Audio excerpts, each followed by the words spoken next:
Guys, my name's Meg. I'm the Arts and Leisure co-chair here on MUB board, and today I'm going to show you how to make a DIY tie blanket.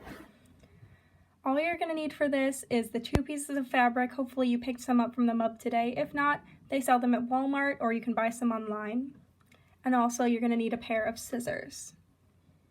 Some optional steps you can take today: you could use a ruler and some tape.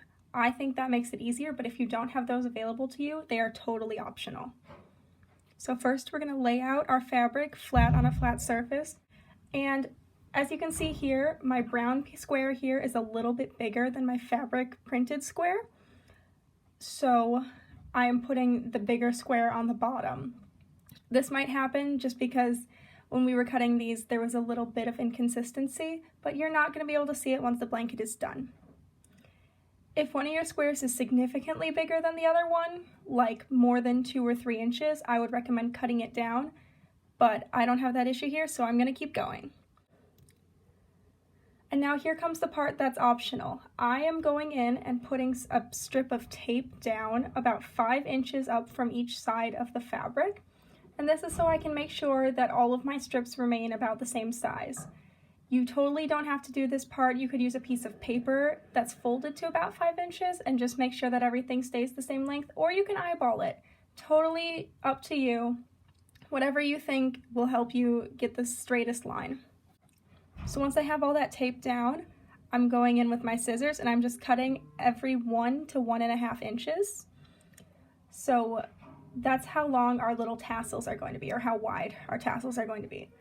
So you can make them wider if you like thick tassels, or you want to do a little bit less work because it is easier, you're going to have fewer things to tie, or you can make them thinner. Whatever you want to do, this is all up to you. I'm making mine about 1 inch. And you don't need a ruler for this, just eyeballing, you know what an inch looks like. And you're going to want to do that all the way around the fabric until there are tassels cut across the entire square. So I've finished this side and I've come to a corner here. I've made strips all the way along the side and I need to start working on the next side. So I am just going to cut 5 inches in to the next side of the fabric, starting at where I ended my strips.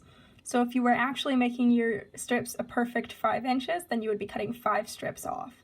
But I'm just eyeballing it again, 5 inches about, and cutting those strips off. So we have a 5 by 5 square in the corner of our fabric. And that's going to be the process we do for every single corner.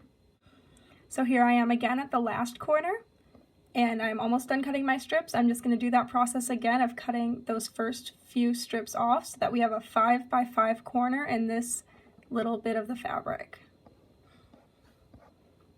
And so now we are all done cutting, and we should have 1 to 1.5 inch strips all the way around the fabric.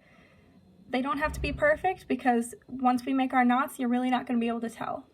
And it's at this point you're going to want to remove any tape if you are using tape. So now we're going to start by making double knots on every pair of tassels. So I'm taking the first leaf fabric and the first brown fabric tassel that I have here. I'm crossing them over each other and then bringing the top one under. This is really similar to the first step you'd take when you're tying your shoe. So I've just made a single knot there. And now I'm going to cross them over again, bringing the top strand through the loop I've made and pulling those tight. It's just a double knot, and I'll show you again in a second how I do them. So again, we're crossing our strands and bringing one under and through, pull that tight, crossing them again so you can see I've made a loop, and I'm pulling that top strand over, down, and through that loop and pulling it tight. And I'm just going to continue that all the way around the blanket until I'm done. This is really the last step. And there you have it. We've made a super soft, comfy tie blanket that makes a great accent piece to your room. Super cuddly and warm. Thanks so much for coming to our MUB board event. Stay tuned for more Tech Arts Fest events coming soon.